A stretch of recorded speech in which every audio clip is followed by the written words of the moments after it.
Valentine's Day is here in Identity 5. Let's begin. Welcome back to another episode of This Week in Identity 5, guys. So let's talk a little bit about what we got last week. So last week we got the new Season 25. So Season 24 ended, Season 25 started, and that gave us quite a lot of new content to talk about. That gave us, of course, the new logic path that contained the skin for Enchantress that's called From the Ashes. It also gave her accessory that goes along with it that's like a doll of herself, a portrait themed around her, and also a portrait frame themed around her. Quite nice indeed, I would say. I really do like the skin and I like the animations for it. With the season coming along, we also got a reset, meaning that we got a new rank essence containing Cowboy's S tier accessory Cuckoo Bird, Weeping Clown's A tier Party Popper, and Soul Weaver's A tier Screaming Panpipes. I've yet, of course, to see any of them used in a match yet, but I did see the video and they have some cool effects. The only one I'm not really okay with, I think, is the Weeping Clown A tier one. I think it's a little bit of a weird one, but I guess if I get it, I get it. I'll use it probably. He doesn't really have much else, so that's fine. We cannot forget that we also got a new essence, Season 25 Essence 1, that is the Bungo Stray Dogs Part 2 crossover. This essence contained the S tier skin for Sia, Ryonsuke Akutagawa, Magician's A tier Ryuro Hirotsu, Coordinator's A tier Ichiyo Higuchi, and Acrobat's A tier Motojiro Kaji. That is the one that I got. It was the one I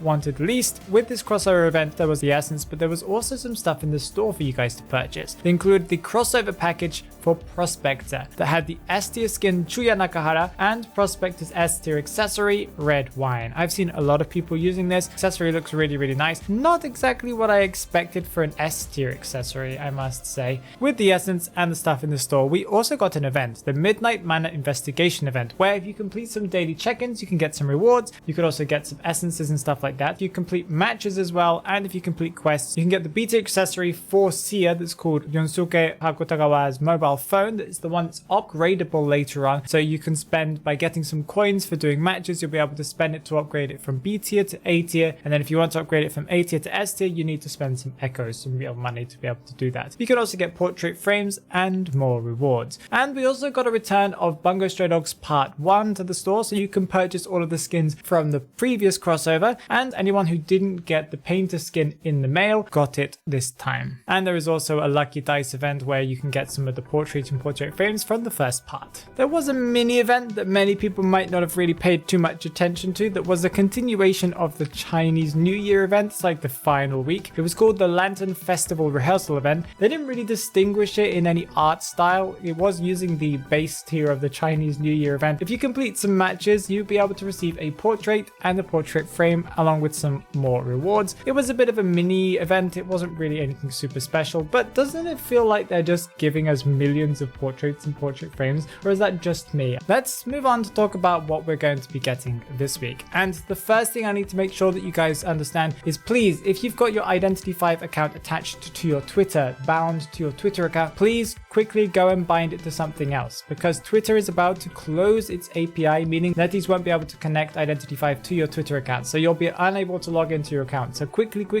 guys, go and bind your account on that home screen with currently with Kutagawa standing in front of like the manor and stuff. There should be a little kind of sign in button over there. Click on that and make sure you bind your account to something like Facebook, maybe not Facebook, something like your Google Play account or your Apple account or something like that, something that you know won't go away. The first thing that's going to be happening, the Kamaty Moon crossover that brought along the BQ skin and also the Toy Merchant skin is going to end this week, so make sure you guys get those skins. There are rumors that it's going to have at least another part, but possibly have a part 1, part 2 and part 3 to it. So that means that they might come back again in the future, but I'm not really sure. The big event that we're getting this week is the Night is When the Heart is True event. That is essentially the Valentine's event. It's going to run from the 9th to the 21st or the 22nd, I believe, of February. This is, of course, to do with love and Valentine's, so there are going to be lots of heart-related stuff. The event that you have to complete is, if you log in, you can receive a portrait that is themed around Gardener and also a portrait frame that is themed around that portrait. You can also receive 5 stickers, as I understand, and I'm not talking about graffiti. I think they are not graffiti. There is a new feature that I'll talk about later connected to these stickers, so please make sure that you understand this. And I think there are also going to be some other stickers coming as well. In the store, we're going to get some returning items. We're going to get Mechanic's Everlasting Flowery skin. I believe is an S tier skin, very fancy one. It was from previous Valentine's events, and the accessory that goes along with that, the fairy ring that makes the bot have like a mushroom on its head. We're also getting the Majnun and Layla Sailor skins for Patient and Psychologist. I believe they are A-tier skins and they'll be returning, of course, Valentine's, couples, stuff like that. We're getting the Rose Cane accessory back again for Ripper that changes the carry animation but doesn't let you attack. And we're getting the pets Gary and Frecky. In the event store, so the Spyglass store, we're getting the emote Blow Kiss back again, so you make sure that you have some spyglasses. I mentioned stickers. Now, what is stickers? As I understand, we might be getting in the game this week the new edition of a new system called the sticker system. That is a way of you using technically just stickers in chat. So that means, I'm assuming in English 1, English 2, English 3, not the best place to be in general, but you know what that means. I'm also assuming in post chat and also to your friends, you'll be able to send what is essentially like an emoji in the chat from some pre-selected things that NetEase is giving us. And they're going to be these ones, these 5 different ones you'll be able to get from the Valentine's event. And I'm assuming they'll give us more in future events for you to kind of customize which ones you want to use. That's a new feature and new rewards that NetEase is giving us, so that's kind of exciting. On the 13th of February, we're getting Gravekeeper's Character Day, and on the 14th, we're getting Barmaid's Character Day. Gravekeeper is definitely newer than Barmaid, so Gravekeeper probably is going to be like 2 years or 3 years, and then Barmaid might be getting her own exclusive emote. And there's also probably going to see a change to the Doctor skin that is called Risk Taker that's going to be optimized. They've got lots of plans for optimization of skins coming up, especially the ones for the crossover that is currently out right now. The second part of the Bungo Stray Dogs, they are trying to fix those skins. I'm not really sure what's wrong with them, but they're going to do that. Now, moving on to what we can expect from the future. Some leaks, some discussion of what could possibly come to the game. Well, NetEase has released another Q&A, not the one they released in the NA-EU server. This is in the Chinese server, where they talked about some more important questions. I talked about last week how the people in the NA-EU server asked some really bad questions, and they weren't very good and really weren't informative at all, and nobody really cared about them. Like, I'm pretty sure the Chinese server looked at our questions and thought, are these guys okay? Because the Chinese server asked some really good questions. One of the questions that they asked was if Darkwoods, the most recently added map, is going to be adjusted, and yes, NetEase says it's going to be adjusted and it's going to be reworked in the first half of this year, so we should see it before the end of this half of the year. We're going to see brightness adjustments, so it's going to be a little bit easier for people to see because it is quite a dark map, I agree, and also some balance adjustments because it isn't really a balanced map. There are lots of looping areas, but even more exciting than that is in the second half of this year, they have said that it's possible that we might get the new map. We don't know anything about it as far as we know. I don't think there are any rumors or leaks or anything about what it's supposed to be, but it's coming this year and I'm really excited to see it. I love new content that is big like this. I prefer to see characters and maps than I prefer to see skins. I don't really care too much about skins. I care about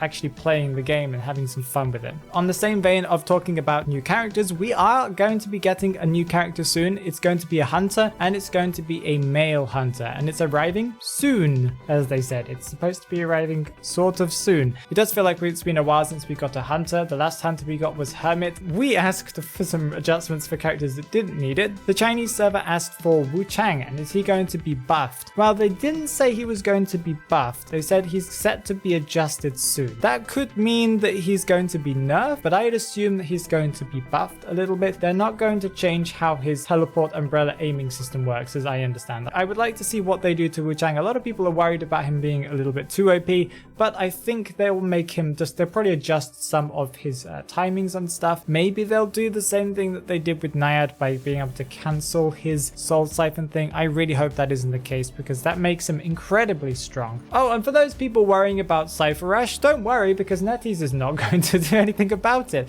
And that is because, and I do see where they're coming from here, I believe that this year they're going to be adjusting which tiers will be able to have the spawn selection mode in rank, and that does seem like they want to give more tiers that option. Currently it's only mid-high tiers to high tiers, but I believe that will be going lower and lower, so possibly all tiers will be able to get the spawn selection feature, or at least maybe if you're over Mammoth or something like that. And this is one of the reasons why they don't want to adjust decoding speed. And a small little thing that we can expect from the future is B-tier costumes from previous Logic Paths. I can't think of any B-tier costumes from Logic Paths, maybe old ones, I'm not really sure. They will be coming to Lantern deals. You know, when you get that offer from the Lantern to be able to get essences and possibly one or two of the B-tiers or emotes or graffitis or something like that. Moving on to the Talk in the Manor, where I respond to comments that you guys left on my recent videos. I've got a comment here from Green saying, "Thanks, I deleted a few patches ago and still don't intend then to re-download, but it will help when I eventually decided to. So there are a lot of people who've commented telling me that they don't play the game anymore. How many of you guys don't play the game anymore? I'm very, very curious. If you do, please tell me down in the comments, because I'm interested in knowing how many people watch my content that don't play the game anymore, and why do you still watch content on the game if you don't play it? Is it because you plan on playing it and you want to make sure that you don't kind of lose track of what's happening, or is it because you're kind of just taking a mini break and you just want to kind of come back again next week or something like that? Tell me, I'm very interested, and I'm also interested in knowing why you guys aren't playing it. Is it because of ping? Is it because it's too expensive? Is it what is the reason why? Whilst you're down there, also remember to press that like button and subscribe, and check out the BlackPhoenix IDV channel where I am putting more content. I really hope you guys enjoy that. Have an amazing day, guys. Bye bye.